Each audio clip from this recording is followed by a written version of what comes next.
আসসালামু আলাইকুম সবাইকে। আশা করি আপনারা সবাই ভালো আছেন। আজকের ভিডিওতে আমরা শেয়ার করব ঢাকা থেকে চুয়াডাঙ্গা ট্রেন জার্নি, বেনাপোল এক্সপ্রেসে আমাদের অভিজ্ঞতা।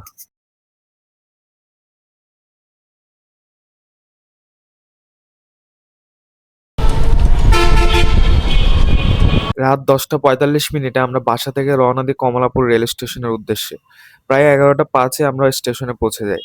আমরা আগেই অনলাইনে রেল টিকিট কেটে রেখেছিলাম, তাই বাড়তি ঝামেলা ছাড়াই সরাসরি প্ল্যাটফর্মে প্রবেশ করি।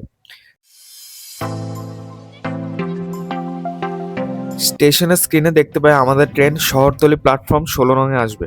প্ল্যাটফর্মে ঢুকতেই দেখি ট্রেনটি ঠিক তখনই প্ল্যাটফর্মে প্রবেশ করছে। একটা আলাদা এক্সাইটমেন্ট কাজ করছিল। আমাদের ট্রেন ছিল বেনাপোল এক্সপ্রেস, কোচ ৭৯৬। আমরা ভ্রমণ করেছি স্নিগ্ধা এসি চেয়ার ক্লাসে। আমাদের সিট নম্বর ছিল ৬, ১৬, ১৭, ১৮ এবং ভাড়া পড়েছে জনপ্রতি প্রায় ৳৭৭০। অবশ্য ভ্যাট ছাড়া। ট্রেনে উঠে প্রথমে আমরা আমাদের সিট খুঁজে নিই। সিটগুলো বেশ আরামদায়ক ছিল, ৬-৭ ঘন্টার জার্নির জন্য একদম পারফেক্ট।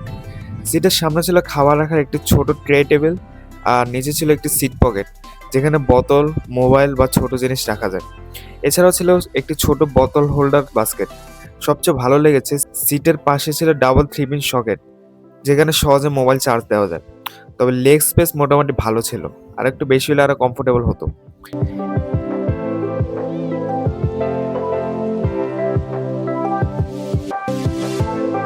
একটি মজার বিষয়, আমরা যে পাশে বসেছিলাম তার বিপরীত পাশ থেকে ট্রেনটি চলা শুরু করে, অর্থাৎ আমরা উল্টো ডিরেকশনে বসেছিলাম।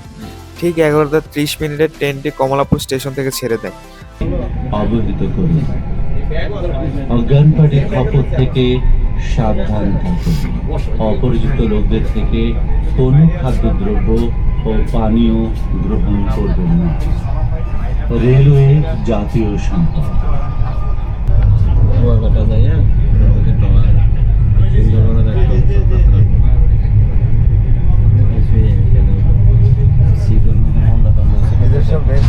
দয়াগঞ্জ সায়দাবাদ পার হয়ে ট্রেনটি ধীরে ধীরে নিজস্ব গতিতে এগোতে থাকে।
রাত ১১:৫৪ আমরা কেরানীগঞ্জ এলাকা অতিক্রম করি।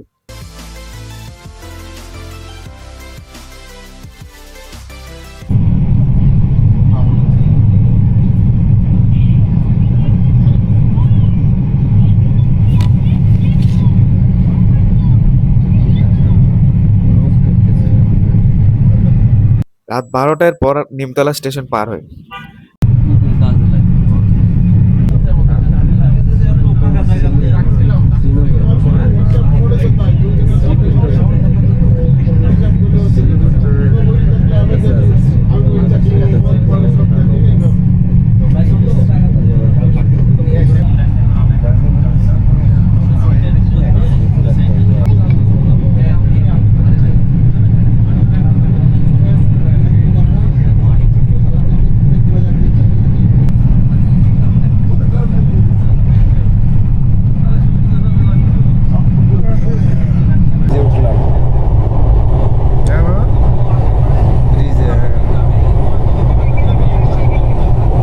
রাত ১২:২৫ নাগাদ আমরা পৌঁছে যাই পদ্মা ব্রিজে।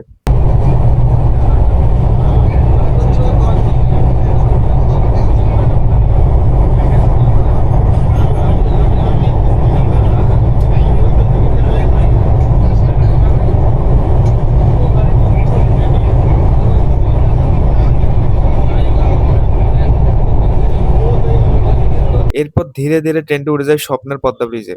এই সেতু সত্যি আমাদের যাত্রাকে অনেক সহজ করে দিয়েছে। তবে গভীর রাত হয়ে বাইরের দৃশ্য ভালোভাবে ক্যামেরায় ধারণ করা সম্ভব হয়নি। এজন্য আমরা আন্তরিকভাবে দুঃখিত। দিনের বেলায় হলে এই জার্নিটা আরো অনেক বেশি উপভোগ্য হতো।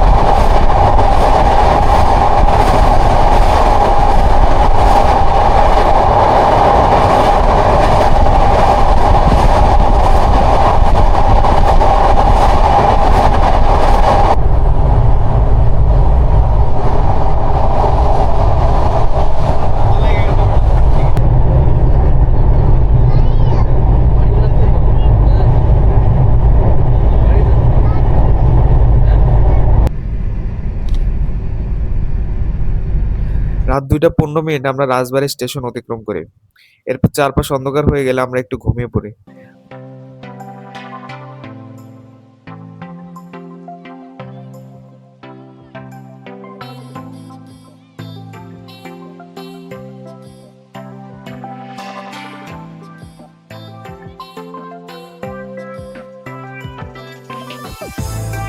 ভোরে ঘুম থেকে উঠে সময় দেখি ৪টা ১৫। তখন আমরা পৌঁছে গেছি চুয়াডাঙ্গা জেলার আলমডাঙ্গা উপজেলায়। এভাবে শেষে আমাদের আজকের ট্রেন জার্নি। মোট যাত্রার সময় ছিল ৪ ঘন্টা ৪৫ মিনিট। ভিডিওটি ভালো লাগলে একটি লাইক দিন, আপনার মতামত কমেন্টে জানান।